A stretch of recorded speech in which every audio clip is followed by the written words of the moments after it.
Okay. We'll start with the chanting. Sadhu, sadhu, sadhu. Namo tassa bhagavato arahato samma sambuddhassa.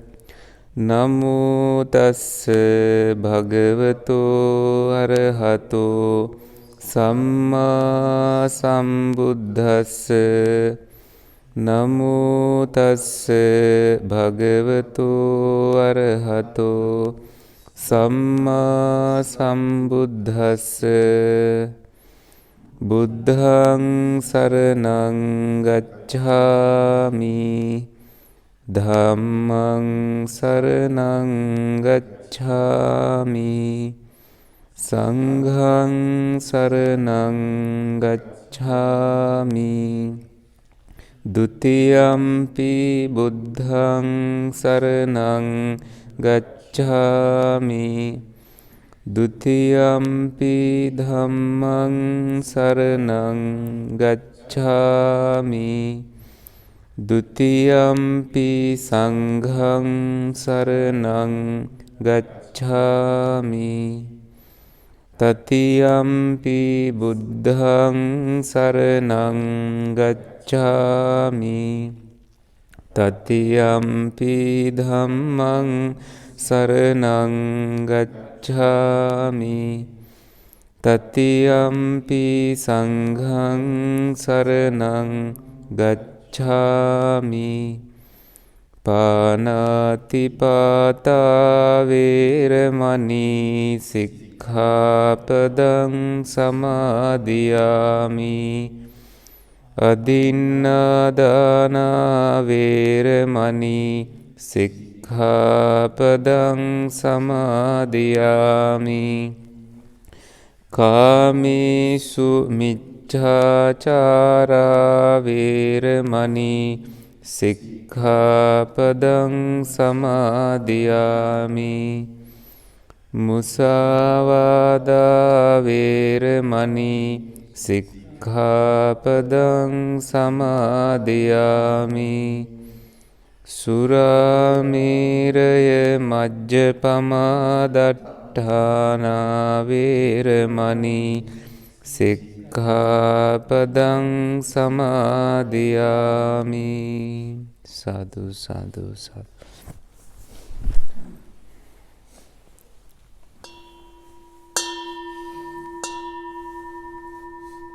We will begin with some meditation. You may prepare yourself for a quiet time and some guided meditation.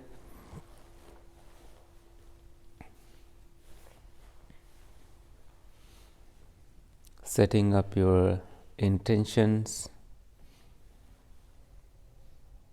setting your mind up for listening to Dhamma. You begin by paying attention to some parts of your body, calming down the bodily sensations.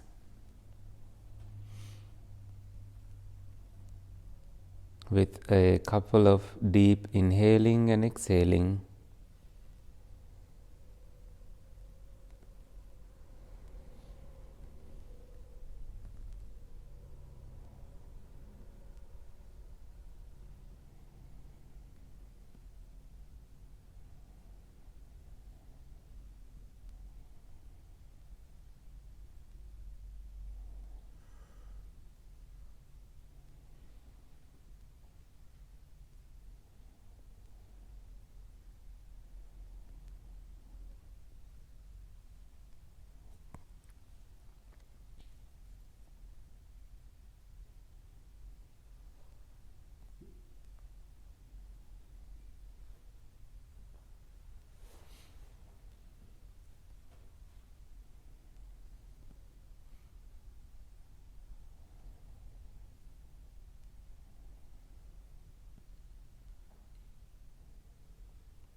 Notice the sensations at the back of your head, the skull, aligning it with your spine, and your shoulders also at ease.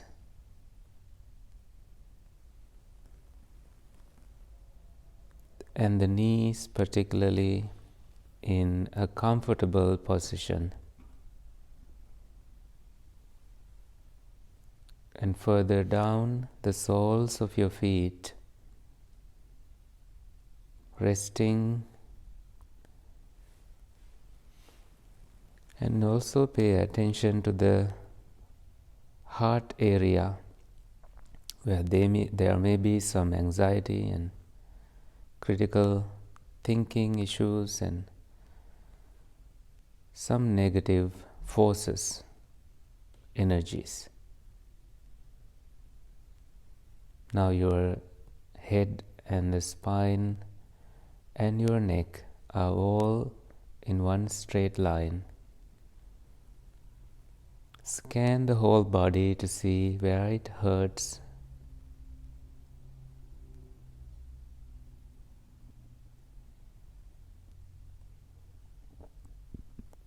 And being kind to that part of your body,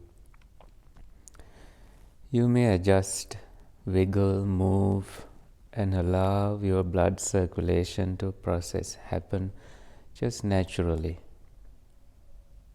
without blocking any places.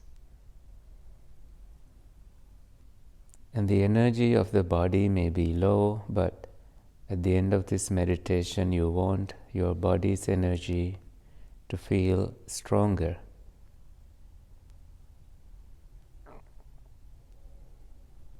I would begin with attention to inhaling and exhaling.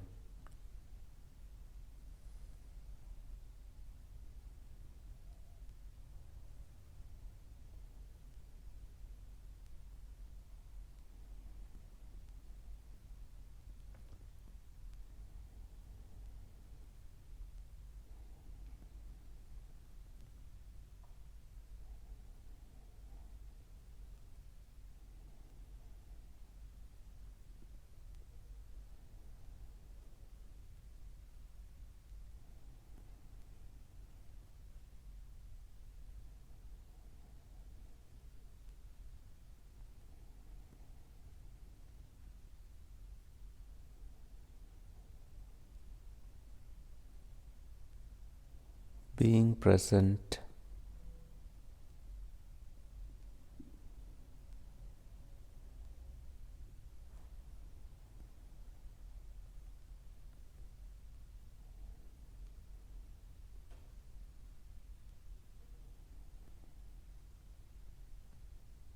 relaxing, and letting go of things.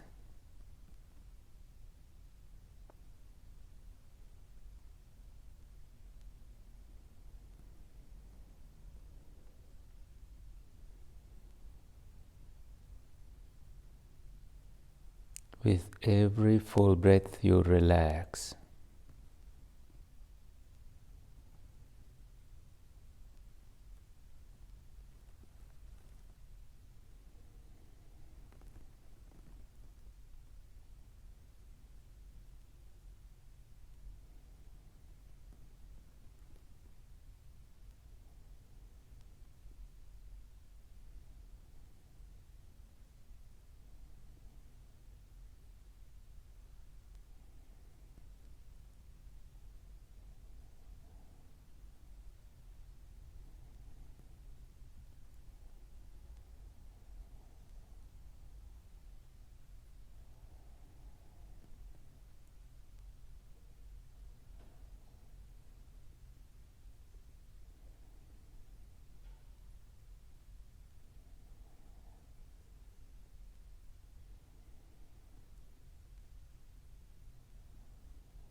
Notice the natural rhythm of the body's movement and stay present, aware in that movement.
This is not about learning a new language. This is about just being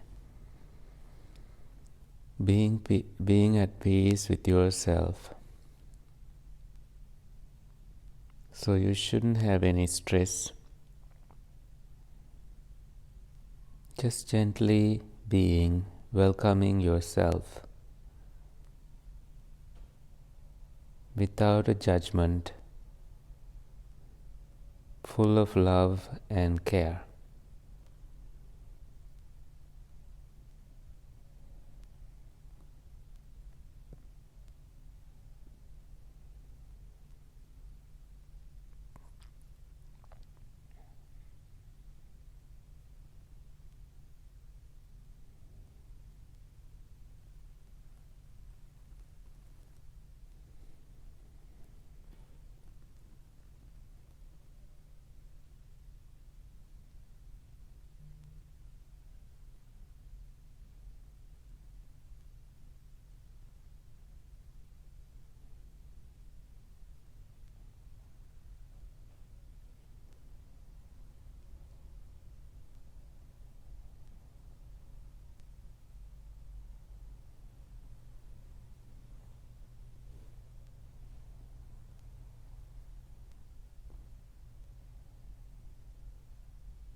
Please allow the calmness to dwell and settle in your body.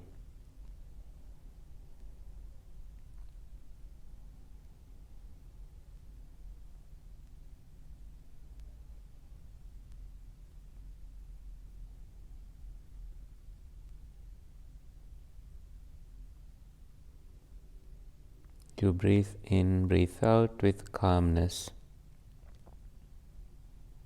making space for that.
sure if we have enough. Keep your copy.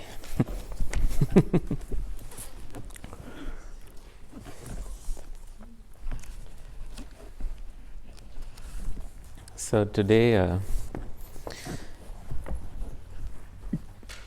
because of what we discussed last week, we came across this name. Last week we discussed about Bhikkhu Anāleus. Did we have enough? Yeah. Perfect. So I knew the number of people coming today. You may find in some of your printouts the print is not that good because the printer gave up and then I had to adjust, change papers, so it was a little struggle. Now the printer is very old, so it doesn't like me.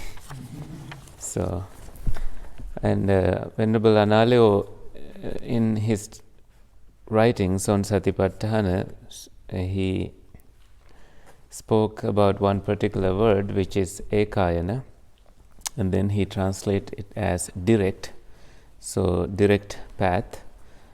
And then he mentioned something about a man going to a pit, just like a well to get water, and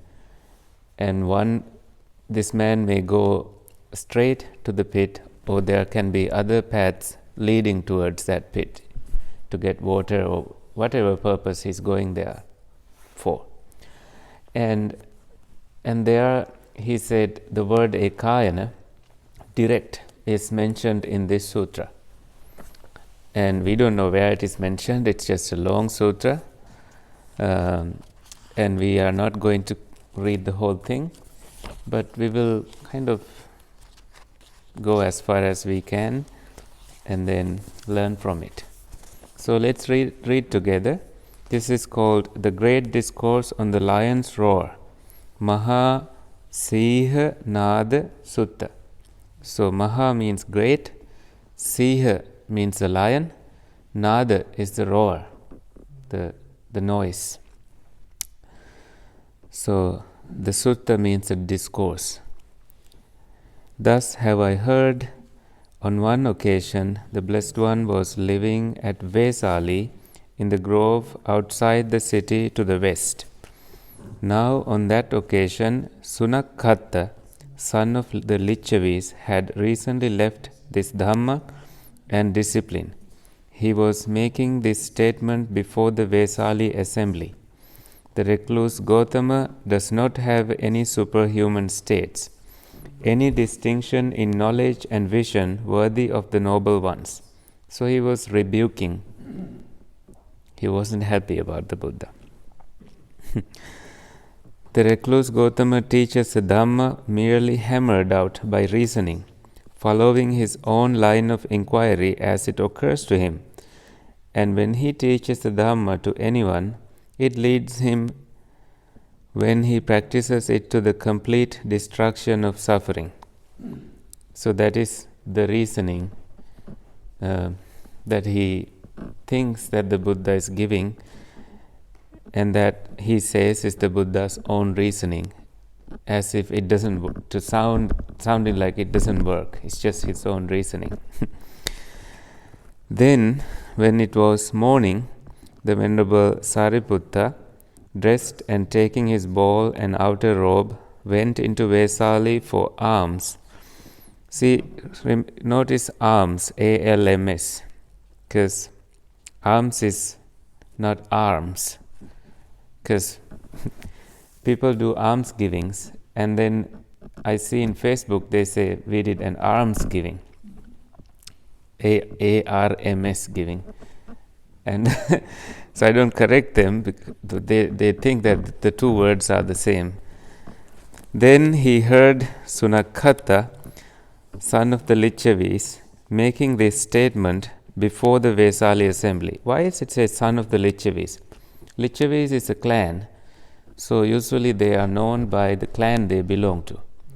So this was one of the Lichavis, so they were popular, they were known for their unity, undestructive unity. So Vesali is their capital city.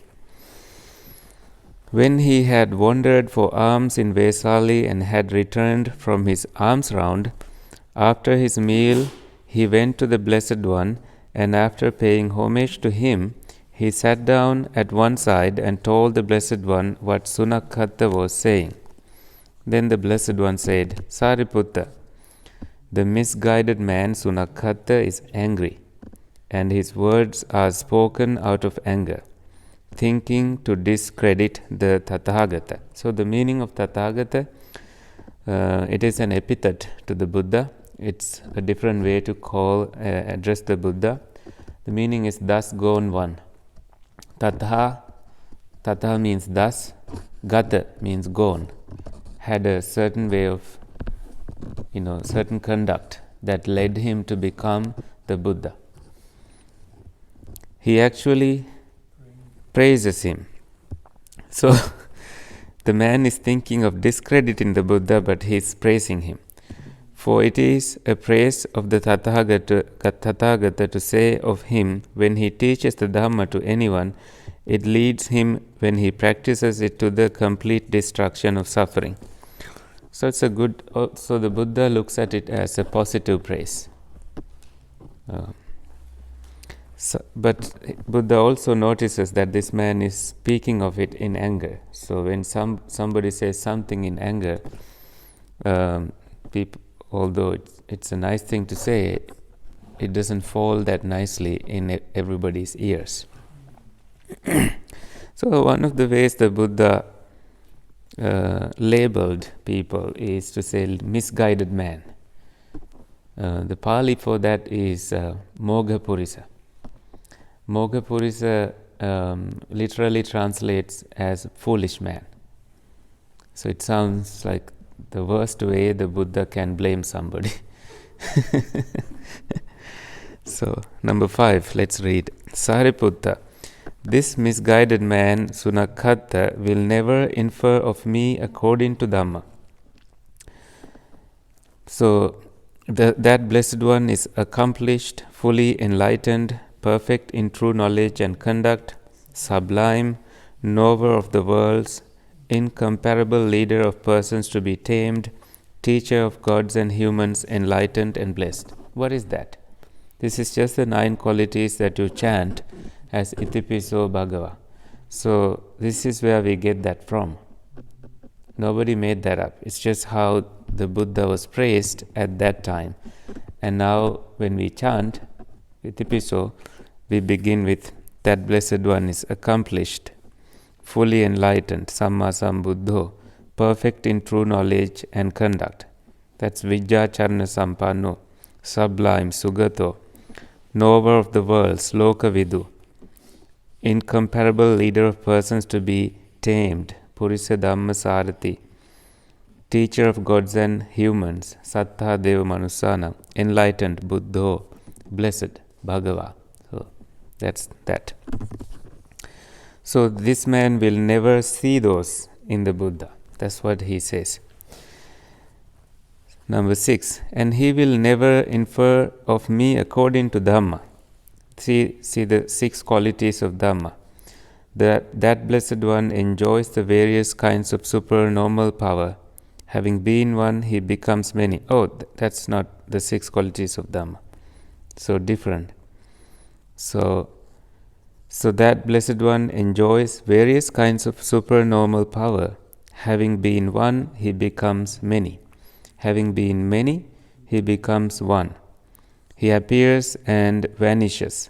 He goes unhindered through a wall, through an enclosure, through a mountain, as though through space. He dives in and out of the earth as though it were water. He walks on water without sinking, as though it were earth. Seated cross-legged, he travelled in space like a bird. With his hand he touches and strokes the moon and sun, so powerful and mighty. He wields bodily mastery even as far as the Brahma world. So this is the Buddha talking about abilities, supernormal powers he had, and saying that this man would never has never seen those and will never understand that. So, interesting way.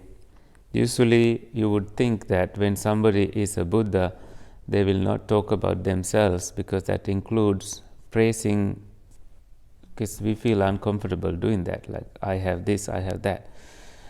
And and we do find these instances where the Buddha does not hesitate to state that when it is needed, that he is able to do this. And he, in some occasions, have shown these powers, although he told all the monks not to show supernatural powers in front of people and attract them to Buddhism. He says, just being a monk alone is a miracle, and do it better. And teaching Dhamma is even a better miracle, so do it better. So no need to have supernatural powers. So he's asking, although he said that not to show supernatural powers, he broke it himself. Some monks even questioned, well, you have told us not to show supernatural powers, but now you are going to show it. But then the Buddha says, well, I laid that rule and I can break it if I want. So this person, Sūhanāda, was he a monk? Yeah. Oh, and he left. Yeah. Yeah. So that happened. Number 7. And he will never infer of me according to Dhamma with the divine ear element, which is purified and surpasses the human. That Blessed One hears both kinds of sounds, the heavenly and the human, those that are far as well as near. So another ability the Buddha had. Number 8. Now, these things inspire people to also meditate and see if they can achieve these goals. I myself have personally been inspired by this and attempted but never succeeded.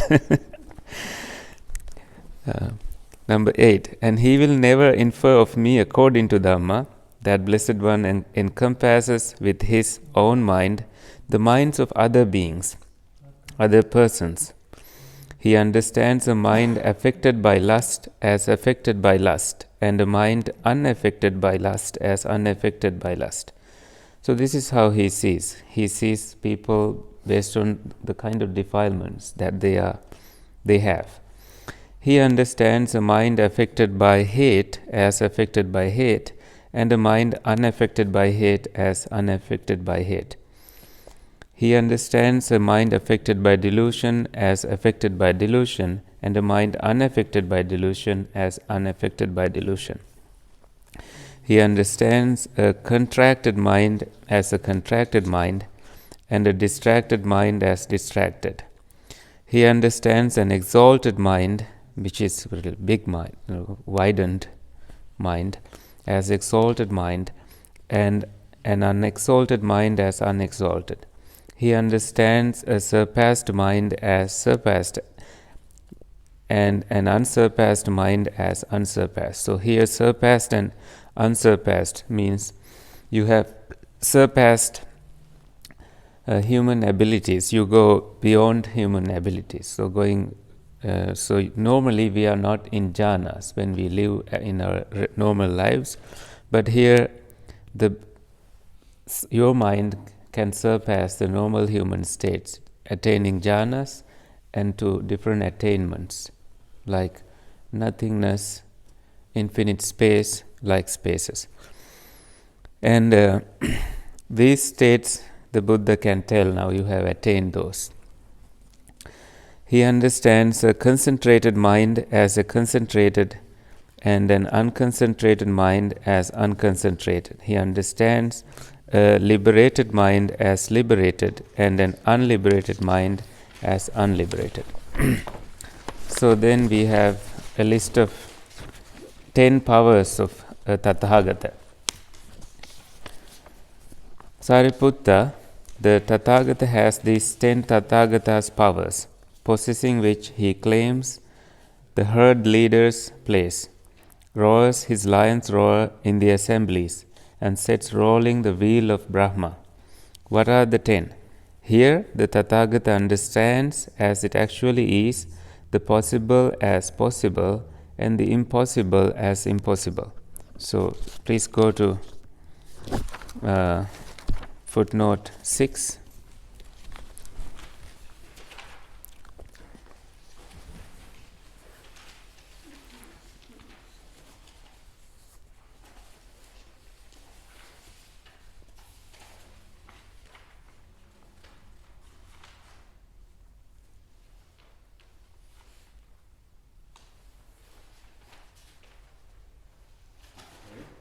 Is that do they correspond?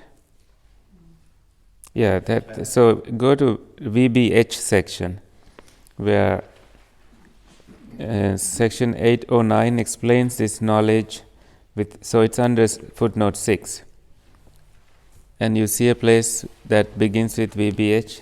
There it says Buddha's knowledge of what is possible and what is impossible. Example. It is impossible that a person possessed of right view should regard any formations as permanent or as pleasurable or anything whatever as self, while it is possible that a worldling, which is an ordinary person, will regard things in such an erroneous way. You take everything personally. But the Buddha knows the causes and effects of these, causes and results, and he knows that it is impossible to take anything as a lasting self. It is impossible for a person possessed of right view to commit the 5 heinous crimes: matricide, patricide, the murder of an arahant, the wounding of a Buddha, causing a schism in the Sangha, while it is possible for a worldling to commit such crimes. So, if you didn't have that footnote, you wouldn't understand what that referred to. Number 2, well, before that it says, and that is the Tathagata's power that the Tathagata has, by virtue of which he claims the herd's leader's place, roars his lion's roar in the assemblies, and sets rolling the wheel of Brahma. Again, the Tathagata understands as it actually is the result of actions undertaken past, future and present, with possibilities and with causes. That too is the Tathagata's power. So number 7 footnote.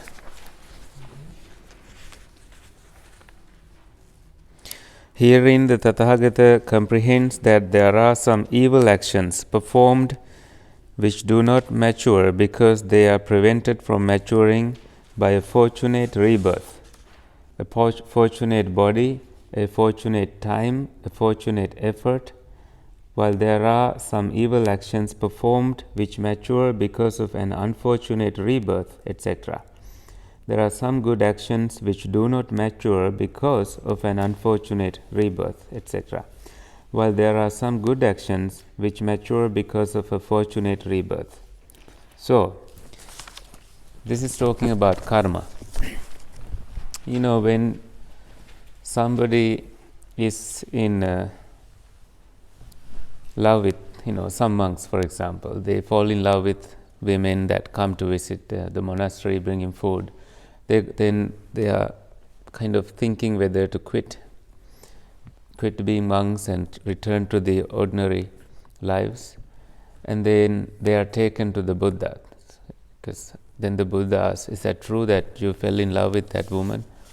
And he of course say yes, and then he'll say, you foolish man, you did this 3,000 years ago, this same woman trapped you and don't fall into the same trap.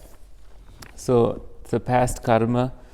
And it's convincing enough to this monk that he obviously stops thinking about that woman. He remains as a monk and he ends his defilements. Nowadays, we don't have a Buddha to do that. So many monks quit. And it's not about just remaining as a monk, even when you are sick, there can be a karmic cause behind it, not any contagious virus or something. And then the Buddha can tell you, you didn't take care of your mom about 700 years ago when you were born as a bird somewhere. And because of that, you regretted that at your death. And now that karma is after you. You got to do something about it. And you may look after these elderly monks, and that way you feel better and you can now concentrate your mind. So there is a remedy for that. And that's usually a karmic treatment, karmic remedy. And now, even in Sri Lanka and also India, there are these doctors who give medicines based on their meditation experiences, and they go into past remedies from their mind and then say, you got to commit to 5 precepts and give up eating meats, and now follow these medicines, and should come and listen to Dhamma every full moon day. And you have to do it for 2 years, and then only you will be free from this illness. And some people do commit that way, and it helps. So it's still happening that way. Number 3, again the Tathagata understands that as it actually is the ways leading to all destinations. That too is a Tathagata's power. So number 3 footnote. Do we have one? We don't. Huh? Yeah, number 8. Is it number 8? Oh. Herein the Tathagata comprehends thus: this is the path, this is the practice leading to hell, to the animal realm, to the plane of ghosts, to the human realm, to the realm of the gods, to deliverance. So he can tell that you can be born as a dog if you practice this way. There were people like that in the Buddha's time. They slept like a dog, they ate like a dog, they were drinking from a bowl, just bending like a dog. And then they went to the Buddha and asked, what is my destiny? I did this because I wanted to find liberation. And the Buddha was silent. He didn't want to upset the man. And then he insisted. And then the Buddha said, of course you are going to be born as a dog. So this made him very upset. So people choose paths like that. Those are wrong views. The Buddha's path is usually to tell people, don't fall into those traps. Don't believe in such things. If you have a conduct like a dog, you are destined to be born as a dog, more likely than not. So the path teller. So we are out of time, but we will go on a little bit more. Again, the Tathagata understands as it actually is. The world with its many and different elements. That too is a Tathagata's power. Footnote 9.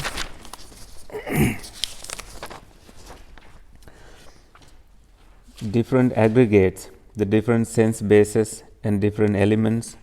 So earth element, water element, fire element, air element. He comprehends the different worlds that have many elements, different elements. So here the list of aggregates is also in there, like form, feelings, perceptions, formations, and consciousness. Different sense bases: eye, ear, nose, tongue, body, and mind. So that's the list. Number 5. Again, the Tathagata understands as it actually is how beings have different inclinations. So that's footnote 10. Tathagata understands that beings are of inferior inclinations and superior inclinations, and that they gravitate towards those who share their own inclinations. So that's like rich people go with rich, poor people try to be with rich, but it's hard for them. So I'm glad we have the footnotes here. Again, so this is actually more than that. Usually the Buddha can tell why somebody is born wealthy or poor and how their mind status led them to be wealthy. So usually this is referring to something they have done in the past, like practicing generosity made their heart bigger, so they are born in happy places. Now, number 6. Again, the Tathagata understands as it actually is the disposition of the faculties of other beings, other persons. So that's footnote 11. States the meaning more concisely as the Tathagata's knowledge of the superiority and inferiority of beings, faculties of faith, energy, mindfulness, concentration, and wisdom. So some people have more faith, some people have more virya, energy, some people have more mindfulness, some people have more concentration powers, and some people have more wisdom. So the Buddha can tell that and give meditation instructions accordingly. Number 7, again the Tathagata understands as it actually is the defilement, the cleansing of the defilement, and the emergence in regard to the jhanas, liberations, concentrations, and attainments. That too is a Tathagata's power. Do we have a footnote for that? 12. The defilement, sankilesa, is a state partaking of deterioration. Cleansing, vodana, is a state partaking of distinction. Emergence, vuttana, is both cleansing and the rising out of an attainment. The 8 liberations, vimokha, are enumerated. Example, at Digha Nikaya 15, 70-71. And comprises 3 liberations pertaining to the realm of material form. So, the 4 immaterial attainments and the cessation of perception and feeling. The 9 attainments, samapatti, are the 4 jhanas and the four immaterial attainments and cessation. So that's very much packed. Here, if you want me to explain this, beginning from comprise 3 liberations pertaining to the realm of material form. So here material form refers to material jhanas, and once you attain one of the 3 first jhanas, so that's one type of liberation. You are free from so many things when you reach to that level, free of secluded from sensed faculties, and you have reached, you have been free from, because your joy fades away and happiness also fades away, and now you are living in equanimity. So certain things you are free from. That's also regarded as a liberation. The 4 immaterial attainments, those referring to the infinite space, infinite consciousness, nothingness, and neither perception nor non-perception. And finally, the cessation of perception and feeling. This is called Nirodha Samapatti. And see, when perception and feeling cease, what also ceases is consciousness. There is nothing to be conscious on. So that way your consciousness is released, freed. So 9 attainments include the 4 jhanas and 4 immaterial attainments that I mentioned before, and this cessation, the final one that was mentioned. And then this is where what I highlighted in my email. Again, the Tathagata recollects his manifold past lives. That is 1 birth, 2 births, 3 births, 4 births, 5 births, 10 births, 20 births, 30, 40, 50, 100, 1,000, 100,000, many eons of world contraction, many eons of world expansion, many eons of world contraction and expansion. There I was so named, of such a clan, with such an appearance, such was my nutriment, such my experience of pleasure and pain, such my life term, and passing away from there I reappeared elsewhere, and there too I was so named, of such a clan, with such an appearance, such was my nutriment. So nutriment could also mean, when you are born as a heavenly being, happiness is your food.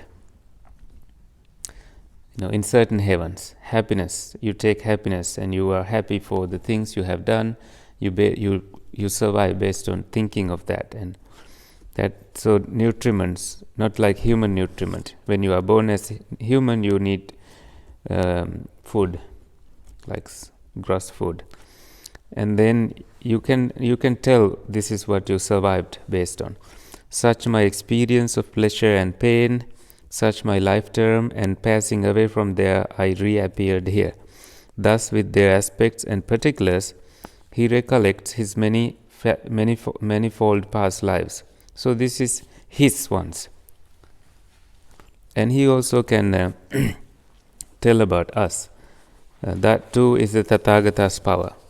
Number 9, again with the divine eye, which is purified and surpasses the human, the Tathagata sees beings passing away and reappearing, inferior and superior, fair and ugly, fortunate and unfortunate, and he understands how beings pass on according to their actions.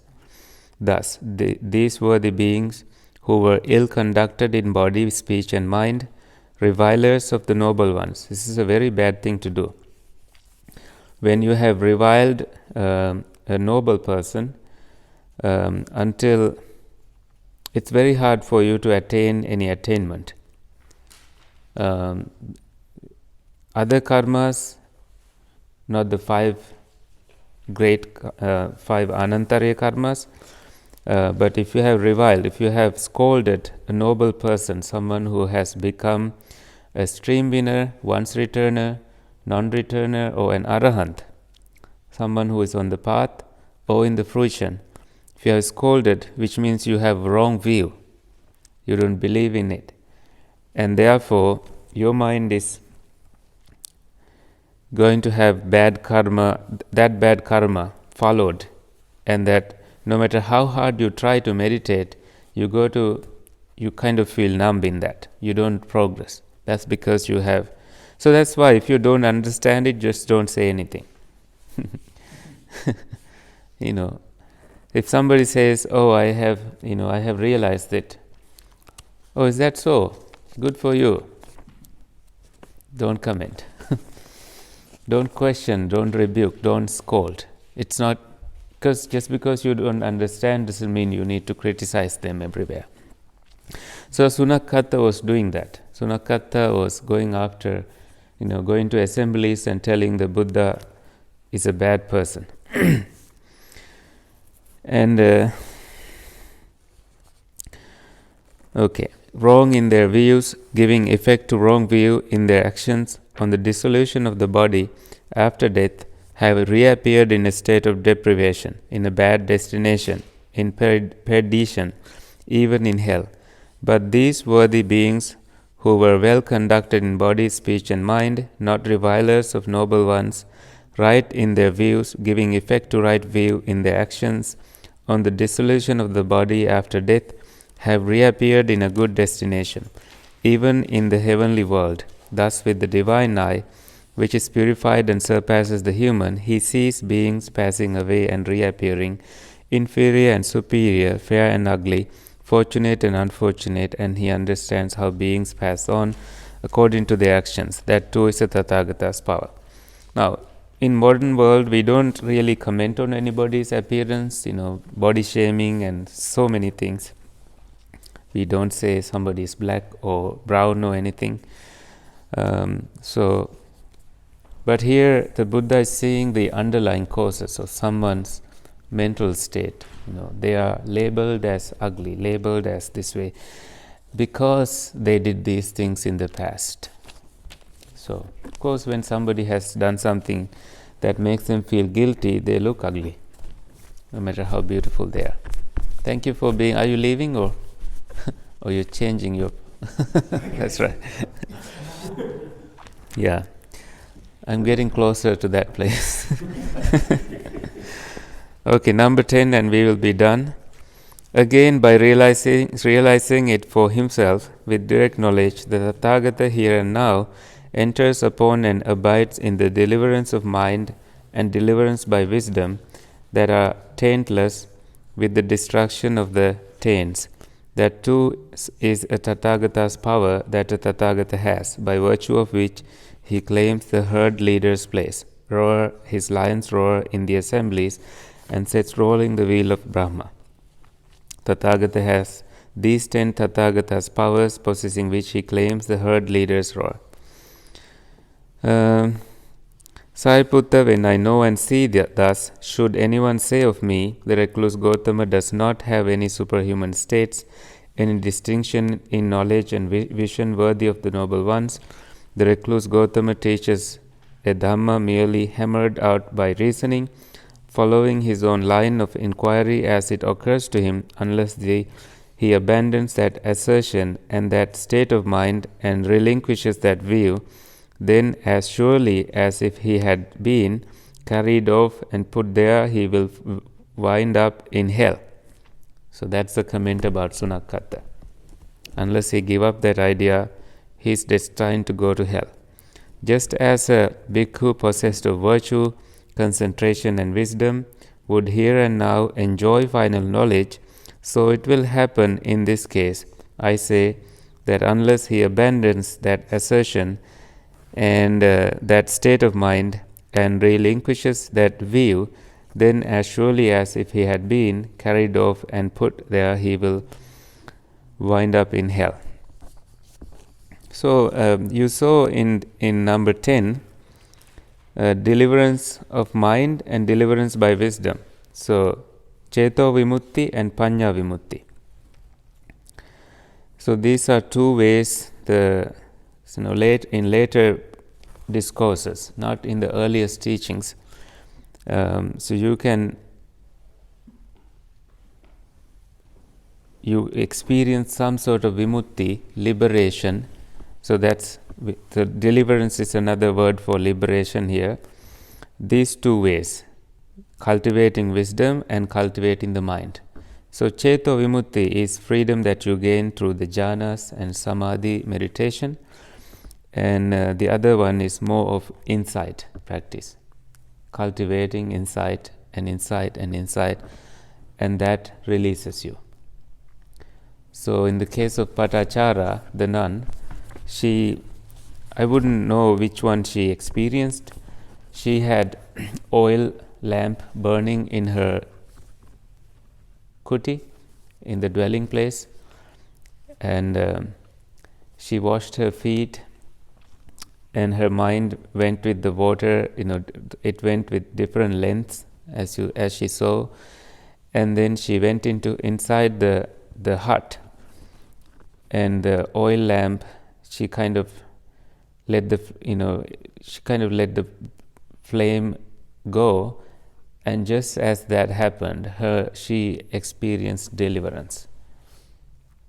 So it's hard to think what happened in there, and that was the end of her struggle to attain arahanthood. So she became an arahant bhikkhuni. Arahant means free from defilements. She freed her mind. So that's very interesting. So I think we will stop here. Any questions? By the way, next week is 24th, right? I won't be here, but Dawn suggested, she emailed me that she won't be coming today because she just returned from a long trip. But next week she likes that you all come and go back into these discussions and discuss what you have learned as a group. So please do come and just talk and go home. And also do some meditation. And sometimes we end and go home, but it's nice that you all come together and see what you have learned and what progress you have made, or just discuss. Because sometimes she sees that, we all see that after the discussion you stay and discuss with the group, like, that's interesting, what do you guys think about this? And that happens. But why don't you do that as a group, in a laid back, relaxed kind of casual discussion, not have to be formal. Any questions?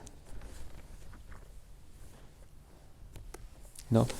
Okay, there's tea downstairs, so let's finish with the transferring of merits. Or else if you suggest maybe a half an hour or 50 minutes some video thing, then we can listen to that and then we can discuss on that, then we have a topic. This is the video.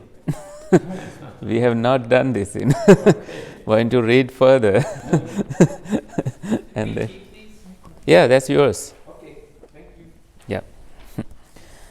Sharing merits. May suffering ones be suffering free, and the fear struck fearless be.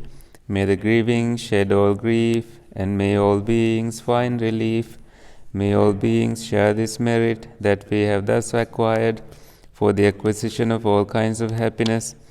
May beings inhabiting space and earth, devas and nagas of mighty power, share this merit of ours. May they long protect the Buddha's dispensation. Sadhu, sadhu, sadhu.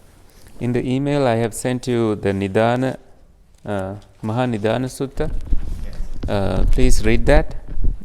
I sent it because Pujita wants to know, more on dependent origination, so I thought we need to have it in mind and then slowly enter into a discussion like that after this. How do I get on your email list? Please give me your email.